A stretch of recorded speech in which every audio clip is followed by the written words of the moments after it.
আর এভাবে আপনারা একটা একটা করে চারা লাগিয়ে তারপরে আপনারা বস্তাত এভাবে ছাদে হোক বা মাটিতে হোক এরকম আপনারা বস্তায় পেঁয়াজ চাষ করেন, আদা চাষ করেন, রসুন চাষ করেন, করে আপনারা প্রচুর পরিমাণে লাভবান হবেন। কমসে কম একটা বস্তা থেকে 5 থেকে 10 কেজির মতো হয়ে থাকে পেঁয়াজ।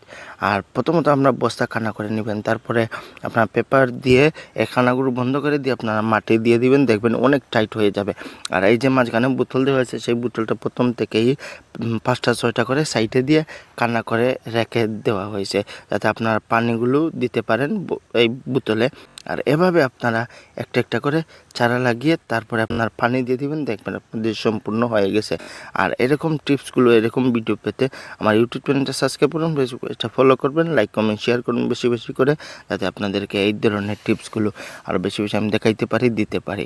দেখেন সম্পূর্ণ লাগানো হয়ে গেছে, তারপরে আমি পানি দিয়ে দিব। এরকম আপনারাও আপনাদের বাসা বাড়িতে ছাদে হোক বা মাটিতে হোক এরকম বস্তায় পেঁয়াজ চাষ করে আপনারা লাভবান হতে পারবেন। আসসালামু আলাইকুম।